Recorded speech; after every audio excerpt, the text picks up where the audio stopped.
channel. I'm Coach Nate. I'm Coach Anthony. And today we are talking about functional, foundational movement. See what I did there? Number 4. It is the bend to lift movement. And my friends, do not be afraid. We are going to teach you how to be safe during the bend to lift. And why is that motion important?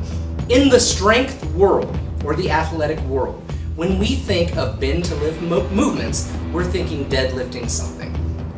In the medical world, that's not what we're thinking of. We're thinking of being able to teach people how to pick something up off the ground without fear of hurting themselves. And that is important, my friends.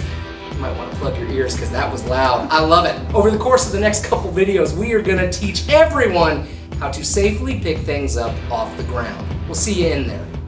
There are 2 mistakes that people tend to do when they're picking things up from the ground.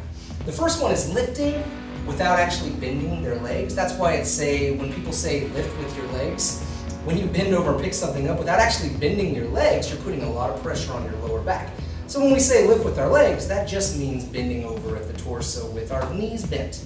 Second one is people tend to round the upper back, which is also going to put a lot of pressure on the lower back because the lower back has to compensate for that rounded back. So Coach Antoine, what I want you to do is I want you to combine those 2 terrible ways to pick something up off the ground. Go ahead and show them.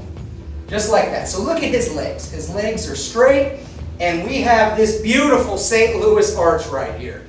We do not want a rounded back when we lift things up off the ground. So Coach Anthony, reset for me, and I want you to show people how we properly pick things up off the ground.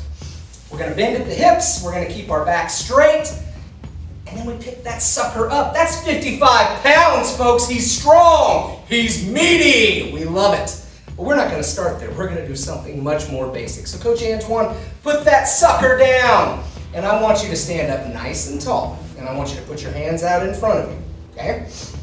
The way that I like to teach this movement, this is called a partial squat. The way I teach this, I like people to have something underneath them, like a couch or a chair. That way, if they get down there and they can't get back up, they actually just sit back into the chair, okay? Or the sofa or a couch, whatever you got.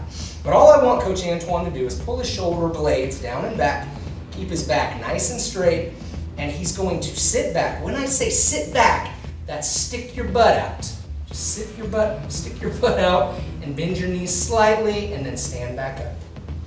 When I say lead with the butt, imagine I was actually pushing your belly button backwards. You would sit back just like that.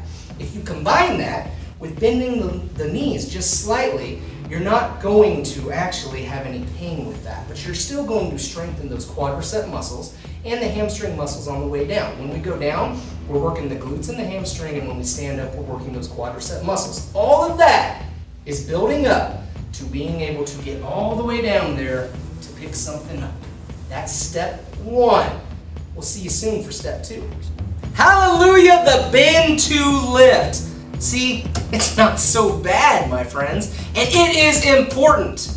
Maybe the most important of all of the functional foundational movements that we're going to teach. Over time, we're going to build on that movement, but I want to reiterate, if I'm pointing on the table and hurting myself, it does sting just a little bit. It must be important. Anthony, Coach Antoine, the legend of Coach Antoine, tell me, why is the bend to lift so important? Well, it's important because on a day-to-day basis, we do a lot of bending over to pick things up. So it's important that we do it safely and we learn how to do that movement correctly. A modern day Einstein.